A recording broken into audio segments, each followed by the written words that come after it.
Well, Gary, cometh the hour, cometh the kids. I think was probably what's uppermost in my mind. However, it probably doesn't actually, put over the fact that your frustrations today, regardless of the result, how you have had to approach the game.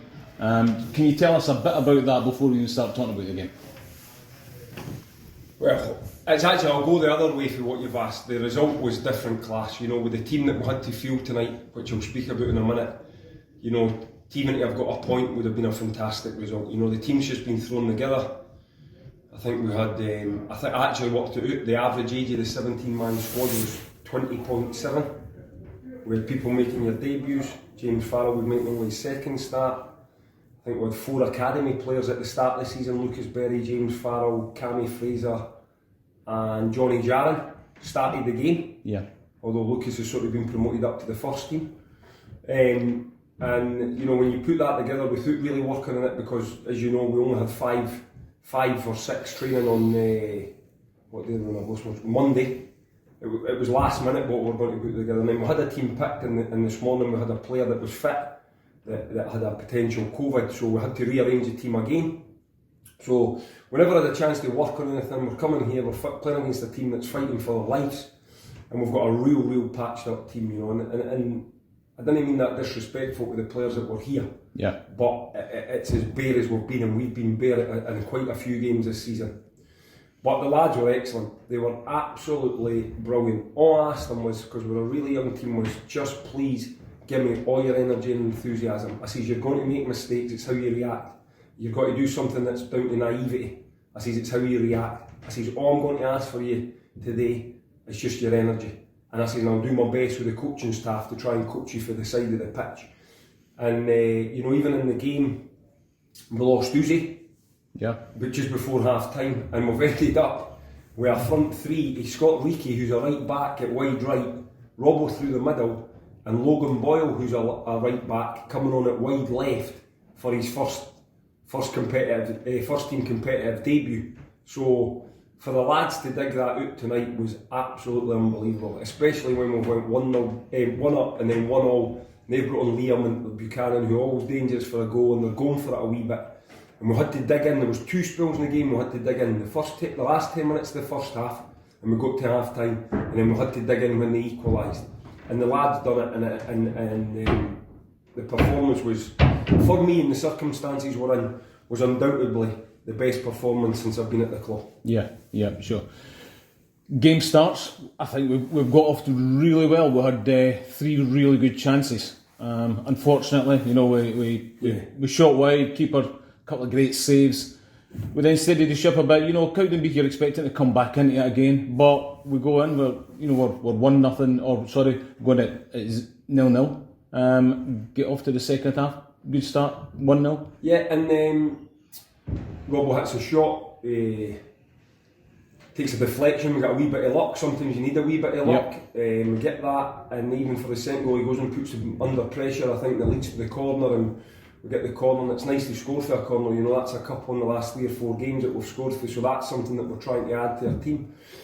And it's just, I'm thinking through the team now as I'm speaking. I can't actually think. I feel like James Farrell's second game at centre half. He played like he's played the whole season. And, you've got to remember, James is playing with a potential broken hand.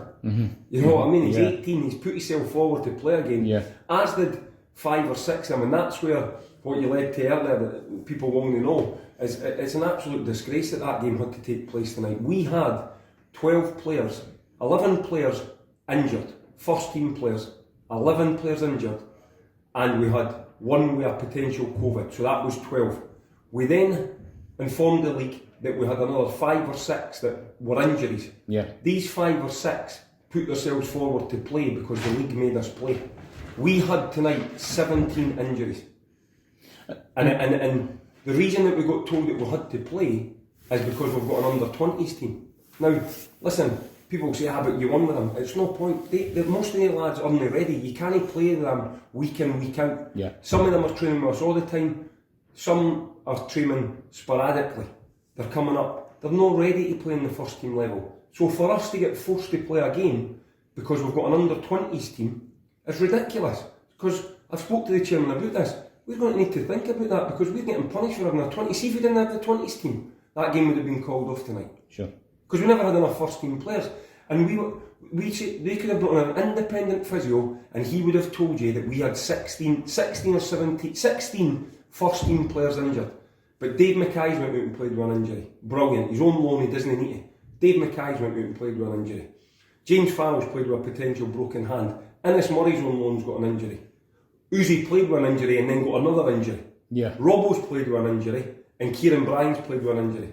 Now, if they lads hadn't put themselves forward and I couldn't force them, we'd have had 8 under-20s out the other night, which is absolutely ridiculous. So, and it's not just that, these lads have all got other jobs, apart from Dave and Innes. So if they're out there playing and say they've got a tight hamstring, they pull their hamstring because they're having to play to make sure that I'm not having to play under 20, too many under 20s, yep. and they pull their hamstring, say you're a joiner or an electrician up down the ladder and you tear your hamstring, that's got to affect your livelihood, your income. Yes. So honestly, I think it's disgraceful. It really is, and I just find that we've got no help whatsoever for the league today because that game shouldn't have taken place. Now listen, it's easy for me to say I'm glad it did now. Of course we've got the 3 points. But I'm looking at the bigger picture because other clubs will be in this situation. If you've got an under-20s team now and you get a COVID outbreak or you get first team players and you've got 10 under-20s to play, you're going to have to play a first team game with 10 under-20s, which can't be right. No. It just can't be right. No. And for the development of Scottish football, it's certainly not doing anything for that. No, but what happens if I stop, say to the chairman, I don't want a 20s next year because it's harming us? Now we're not going to do that because we're trying to promote youth. But clubs maybe say we're not having under-20s because it's harming us. Yeah. So I felt today, as a club, Edinburgh City were punished because we had an under-20s. We're trying to create a pathway for youngsters and I felt that punished us today and I don't think it's right. Yeah.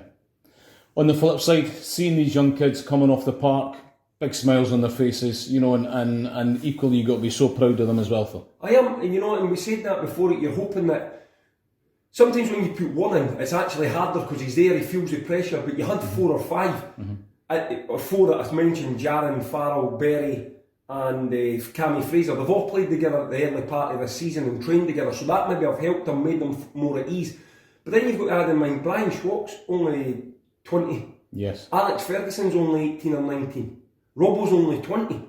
So when you actually think about it, I think we had Dave Mackay at 23, Uzi at 27, Innes Murray at 23 and Kieran Bryan at 22. And everybody else was under 20.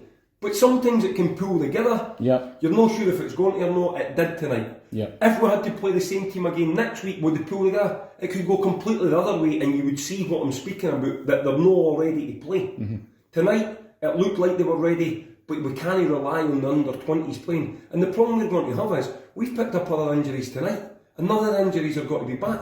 But it's pointless me and the chairman going to the league, because they're not going to stop us playing. They've got to just say, well, you've still got a 17-year-old or an 18-year-old signed for your under-20s. That's ridiculous. Yeah. That is absolutely ridiculous. Because we've got 5 or 6 17-year-olds signed for under-20s, we've got to have to play them in a first team game. It's not right. Yeah. It's just not right. Okay. Well, Gary, I know you're going to go home and think about now. I've got to think about nothing. I'm going to think about nothing, and I'm going to wait until the 1st of January to see who's available for the 2nd of January, because that's the state we're in just now, you know, and people will say, how have you got that many injuries? It's just incredibly bad luck. They're not all happening on the training pitch, they're not all happening on Ainsley Park, they're not all happening on grass pitches. There's an abundance of reasons why they're happening. We've studied it as a group, as a club. We're having so much bad luck just now with injuries. And again tonight, as I said to you, we need to see the lads that played with injuries, how they react. And we've maybe lost Uzi. I think Robbo's maybe picked up a suspension. So you know what, I'm going to enjoy Christmas, because what's the point in worrying about it just now? Because there'll be plenty of time to worry about on the 28th, the 29th and the 30th. Then now, I'm just going to enjoy Christmas with the family. We're in on the 24th. The lads are coming in, the ones that can train, to do a warm-up and get the rubbish out their legs and just make sure they're gone. And then because the game was moved, they'll have Christmas Day and Boxing Day off, and then we're back in on the 27th. So they're only getting 2 days, you know, it's not a jolly or anything like that. They're in the 24th, they're in the 27th. But in terms of worrying about who we're going to play against Albion Rovers, there's no point in worrying about that until the 30th, the 31st, until we actually see who's available. Final question then for you. Would Santa be bringing you a pair of boots and a pair of shin pads then? maybe it'd be better if you could bring me 4 players rather than giving me a pair of boots and a pair of shin pads. But no, listen, the lads, I said that to them there, they've made my Christmas. You know, there's been, I was critical of the defending on against Forfar, and tonight it was the complete opposite. Young boys with a real desire not to get beat, that have got to make mistakes but just want to win and run and play for the club. And we just need to nurture them along, you know what I mean, and make sure we're not asking too much of them. But no, the night's a positive night for Edinburgh City. Four players that were in the under-20s at the start of the season have started a first team game and we've won the game, so I don't think you can really ask any more of that for the club. Thanks very much for your time, Gary. Have a great Christmas. Cheers, Cal.